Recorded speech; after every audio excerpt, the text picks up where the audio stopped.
안녕하십니까. 인포마켓의 강용훈 대표입니다.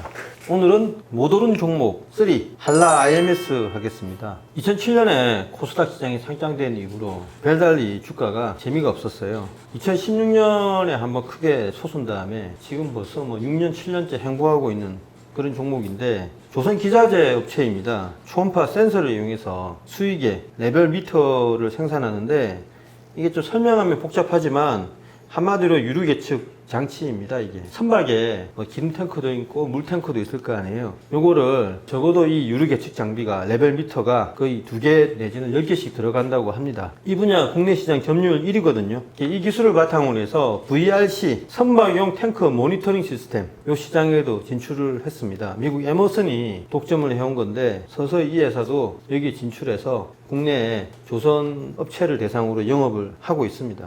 그리고 또 한 가지가 선박수 팽형수 처리 장치라고 하는데요. 벨레스터 워터라고 있잖아요. 수평 잡는 거. 그걸 이제 해수를 빠뜨려서 배에 이제 안정을 잡지 않습니까? 무게 중심을 낮춰가지고. 그걸 버릴 때도 수처리를 해야 된다고 합니다. 2004년에 국제해사기구가 이런 관련 협약을 통과시켜서 이거 지키지 않으면 상당히 골치 아프다, 이렇다 하거든요. 이런 팽형수 처리 장치도 공급을 합니다. 이 세 가지를 통해서 매출이 조금씩 올라오고 있었는데, 작년에 갑자기 매출액이 급증했어요.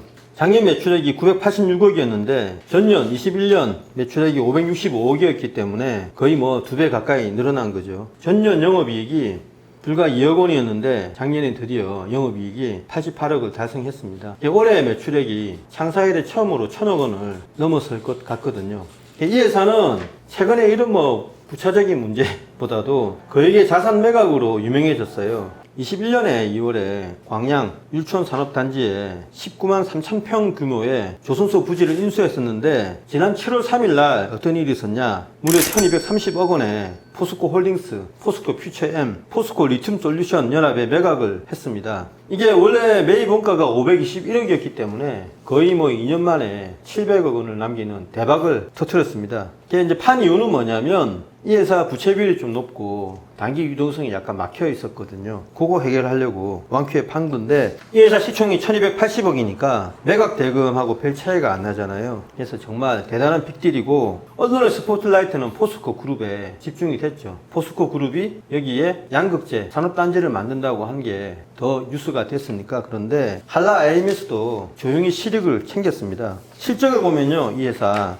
2017년하고 18년에 암흑기였거든요. 요걸 해서 서서히 실적이 부활하고 있는 겁니다. 그러니까 작년에 한국경제하고 인터뷰를 하셨는데, 작년에 이제 창사 이래 처음으로 올해 수주 1000억, 매출 1000억 클럽에 이름을 올릴 전망이다. 조선소 호황이 앞으로 최소 5년에서 길게는 10년간 지속될 것으로 본다. 누가 이렇게 이야기했다고요? 이 회사 김용구 대표가 작년에 한국경제신문하고 인터뷰를 했는데, 결과적으로 조선소 경기 예측을 가장 정확하게 한 발언이었습니다. 그래서 월봉 차트를 보시면 정말 2017년 이후에 이어져 온 장기 행보 국면이 끝날 수 있다는 기대감을 갖게 합니다. 이게 월봉이거든요. 이렇게 솟았다가 정말 길게 하다가 여기 살짝 좀 들어놓고 있어요. 그래서 이런 월봉 차트를 보면 장기 행보할수록 상승 에너지가 축적된다, 이런 말씀을 드린 적이 있는데, 정말 장기 행보했었습니다. 일봉 차트를 보더라도 5월 25일 날 7,700원까지 갔다가 장대 음봉이 났거든요. 그렇게 이제 급락을 했는데, 매물 소화 과정에서 일어날 수 있는 현상으로 보이고요. 아직까지 이 회사가 완전히 투자자의 신뢰를 얻지는 못했다. 근데 7월 3일 이후로 부지를 매각했는데, 부지 매각한 이후로는 흐름이 조금씩 각도가 가팔라지고 있습니다. 그리고 또 한 가지 호재는 6월 27일 날 50만 주를 소각시켜버렸거든요.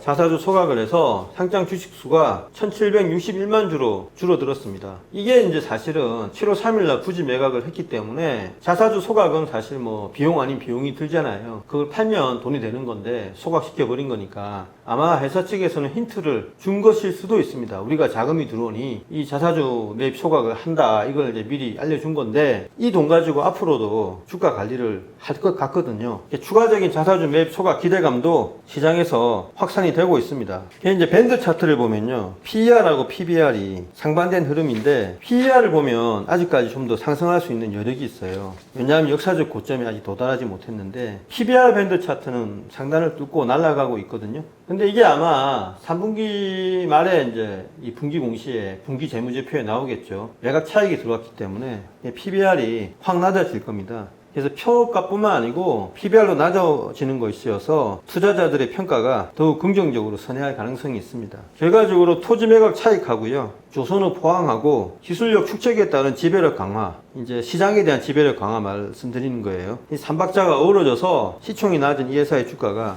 재평가되지 않을까 이런 생각을 하고 있습니다. 마지막으로 언급해드리면 지난해 영업활동 현금 흐름이 78억이고 영업이익이 88억이었기 때문에 비록 적기는 하지만 잘 따라왔단 말이에요. 근데 전년에 비해서 작년 그 매출 채권하고 재고 자산이 전년에 비해서 37억, 46억 각각 늘어났기 때문에 어찌 보면 78억도 잘 나오는 겁니다. 좀 더 줄었어야 되는데, 그래서 감가상각이 대규모로 이루어졌다는 것을 암시하는 거죠. 감가상각이 이루어지면 영업활동 현금 흐름에 긍정적이거든요. 다만 다행인 거는 올해 1분기 보면 재고 자산이나 매출 채권이 지난해 말보다 특별히 늘어나지가 않았어요. 지난해 중반부터 이어진 조선경기 호전이 회사의 재고 관리나 매출 채권 관리에 긍정적인 영향을 주고 있는 겁니다. 그래서 이런 점도 감안하시면 시총이 좀 저평가되어 있는 데다가 여러 가지 긍정적인 요인이 눈에 보인다고 할 수 있겠습니다. 많은 참조를 하시기 바라겠습니다. 네, 감사합니다.